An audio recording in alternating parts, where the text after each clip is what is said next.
Let's say you've applied for several jobs. You are now hoping and waiting for one of them to call you to set up an interview.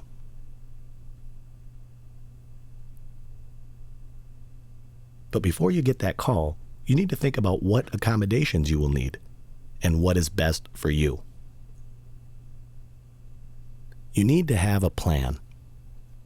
There are many accommodation options to choose from when considering what will be best for you.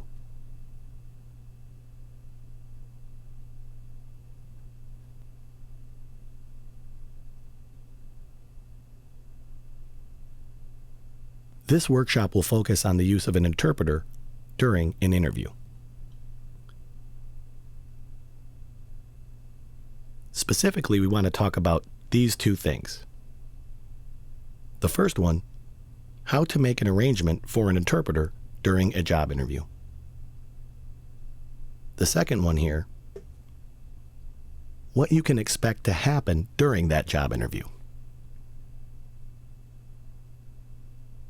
Some people wonder if requesting an interpreter for an interview is worth all the trouble. The answer to this question is a definite yes. If having an interpreter present is the best accommodation for you, then that is what you should request.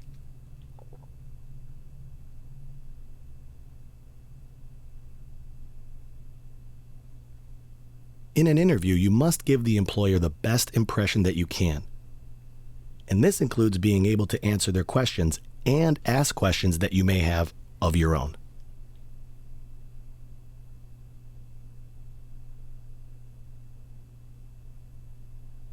Remember, under the Americans with Disabilities Act, the ADA, you have the right to equal access to employment opportunities. Part of that is the right to communicate effectively with an interviewer so that you can show them that you are the right person for the job. So again, yes, it is worth it making sure you have an interpreter at the interview. Now let's talk about how to make arrangements for an interpreter during a job interview. There are basically two ways to arrange for an interpreter to be at your interview. Request an interpreter from a government agency or other organization. Or,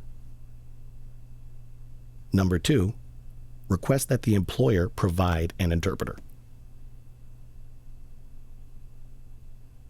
The first thing you need to do is request an interpreter from a government agency or other organization. For example, if you're working with a government agency like Vocational Rehabilitation, VR,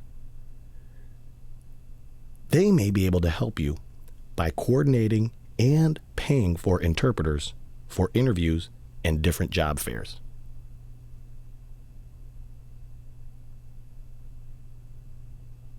If there isn't VR available, there may be other organizations in your area, such as Michigan Works, or the other one listed here, the Center for Independent Living, CIL. If there's another interpreting organization that you may know of, feel free to contact them. If it just so happens that you're not in conjunction with VR or are unaware of other organizations, then you should contact the company and inform them that they need to set up the interpreter. If you plan on contacting the company and letting them know you need an interpreter, be sure to contact them in advance. The company will need time to work with a coordinator in scheduling an interpreter for the job interview.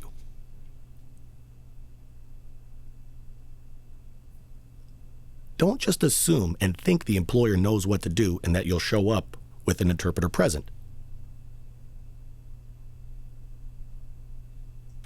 If the company knows that you are deaf, but you fail to inform them you need an interpreter, they are not required to provide an interpreter. You don't want to show up for an interview expecting an interpreter and find that they were unable to get one because you asked too late or didn't ask for one at all.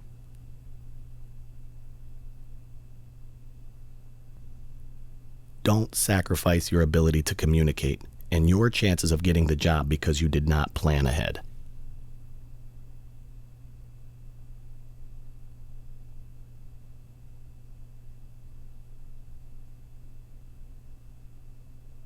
What if they say I have to pay for the interpreter? Under the Americans with Disabilities Act, all employers with 15 or more employees are required to provide reasonable accommodations. This includes your interpreter for the job interview. You may need to politely remind them of their responsibility under the ADA. If you continue to have problems making the arrangements with the employer, then you may need to contact an outside agency for assistance like VR or the Center for Independent Living. And finally, the Equal Employment Opportunity Commission. The acronym is EEOC. You should not be required to pay for the interpreter yourself. Now that you have made the arrangement for an interpreter to be at the interview, let's talk about what you can expect on the day of the interview. It is good practice to arrive early for the interview. That way you can meet your interpreter prior to the interview and discuss any questions you may have. At first, the interpreter will most likely speak to both you and the employer before the interview starts. It's the interpreter's responsibility to describe what their role is in the process. And if the employer has never used an interpreter before, that's their chance to explain the process. Just like the interpreter may ask the name of the job, description of the posting, any kind of special vocabulary that may be used during the interview process.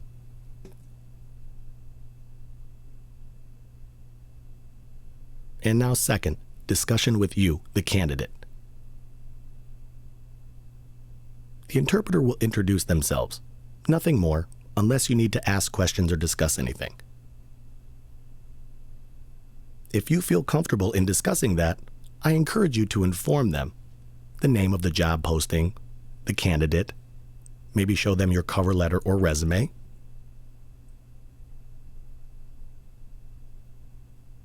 The interpreter's responsibility is to facilitate communication between the two parties.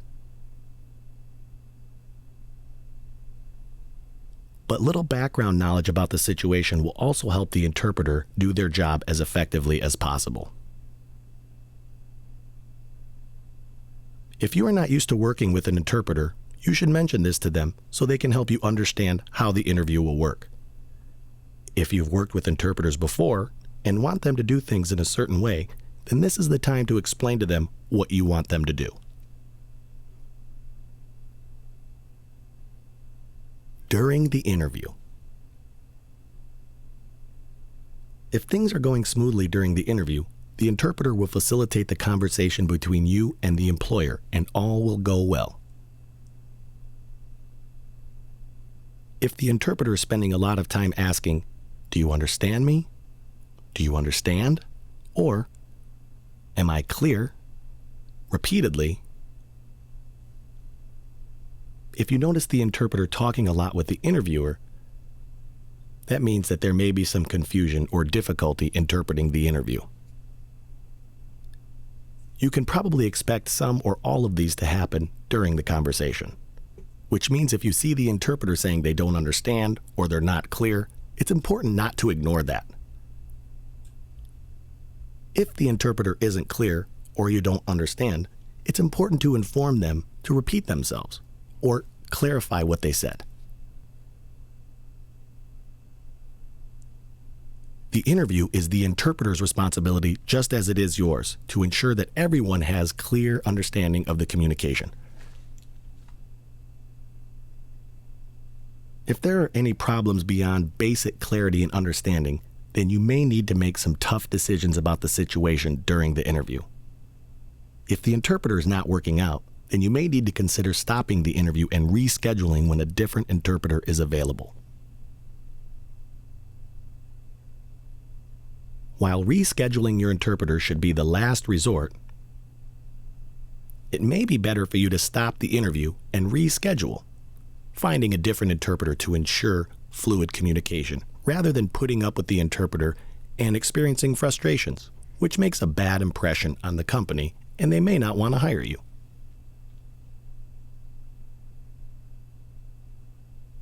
Now that you know how to make arrangements for an interpreter and what to expect during the interview, it is now time to develop your plan.